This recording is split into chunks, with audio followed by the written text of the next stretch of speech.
ഒടുവിലായി ഒരു യാത്ര കൂടി. വർഷങ്ങൾ നീണ്ട അധ്വാനവും സ്വപ്നങ്ങളും 6 അടി മണ്ണിൽ ഉപേക്ഷിച്ച് മടക്കം. കുവൈത്തിലെ തീപിടുത്തത്തിൽ മരിച്ച 24 മലയാളികളിൽ അവസാന 4 പേർ കൂടി ഇന്ന് യാത്രയായി.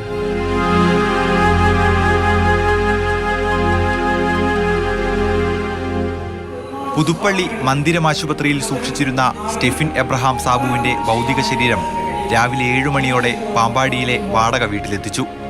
ശേഷം നിർമ്മാണത്തിലിരുന്ന സ്റ്റെഫിന്റെ സ്വപ്നഭവനത്തിലേക്ക്. അന്തിമകർമ്മങ്ങൾക്ക് NBTC ഉടമ KG എബ്രഹാമും എത്തി.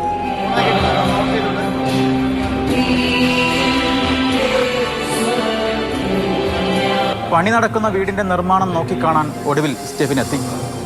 പറഞ്ഞതിലും 1 മാസം നേരത്തെയുള്ള വരവ്. പത്തനംതിട്ട കീഴ്വൈപ്പൂർ സ്വദേശി സിബിൻ ടി എബ്രഹാമിന് അന്തിമോപചാരം അർപ്പിക്കാനെത്തിയത് 100 കണക്കിന് പേരാണ്.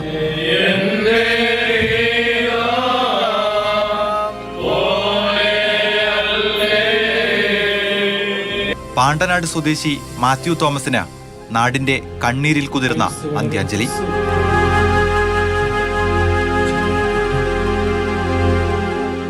തിരുവല്ലയിലെ സ്വകാര്യ ആശുപത്രി മോർച്ചറിയിൽ സൂക്ഷിച്ചിരുന്ന മാത്യു തോമസിന്റെ മൃതദേഹം രാവിലെ 7 മണിയോടുകൂടി പാണ്ടനാട്ടെ വീട്ടിലെത്തിച്ചു. കേന്ദ്രമന്ത്രി ജോർജ് കുര്യൻ ഉൾപ്പെടെയുള്ള രാഷ്ട്രീയ നേതാക്കളും മറ്റ് നിരവധി ആളുകളും ഇവിടെ എത്തി അന്ത്യാഞ്ജലി അർപ്പിച്ചു. ഉച്ചയ്ക്ക് 3 മണിക്ക് തൊട്ടടുത്തുള്ള യോധാൻപുരം ഓർത്തഡോക്സ് പള്ളി സെമിത്തേരിയിലാണ് സംസ്കാരം നടക്കുക.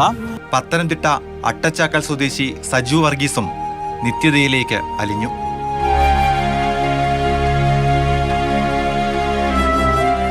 ദുരന്തത്തിന് ഇരയായവരുടെ കുടുംബാംഗങ്ങളെ കേന്ദ്ര സഹമന്ത്രി ജോർജ് കുര്യൻ സന്ദർശിച്ചു. പ്രധാനമന്ത്രിയുടെ നേരിട്ടുള്ള നിർദ്ദേശത്തെ തുടർന്നായിരുന്നു സന്ദർശനം. ഇങ്ങനെ അന്വേഷിച്ചുകൊണ്ടിരിക്കുകയാണ്, നമുക്ക് എന്ത് ചെയ്യാൻ സാധിക്കും എന്നുള്ള രീതിയിൽ അവരുമായിട്ട് സംസാരിക്കുക. അതിൻ്റെ പ്രൊസീജിയറൽ അതുണ്ടല്ലോ, അതിൻ്റെ പ്രൊസീജിയറുണ്ട്. ആ പ്രൊസീജിയർ കംപ്ലീറ്റ് ചെയ്ത് തന്നെ അപ്പം തന്നെ ഉണ്ടാവും. സ്വപ്നങ്ങൾ ഏറെ അവശേഷിപ്പിച്ച് അവർ ഓരോരുത്തരും മറ്റൊരു പ്രവാസത്തിലേക്ക്. വീടും നാടും വിട്ട് മണലാരണ്യത്തിൽ ചോര നീരാക്കി കുടുംബത്തിന് താങ്ങും തണലുമായിരുന്നവർക്ക് നാട് വിട ചൊല്ലുകയാണ്. ഷിനോ ജസ്റ്റിക്കും രഘുനാഥ് നാരായണനും CK അബലാലിനൊപ്പം ഗോകുൽനാഥ്, മാതൃഭൂമി ന്യൂസ്.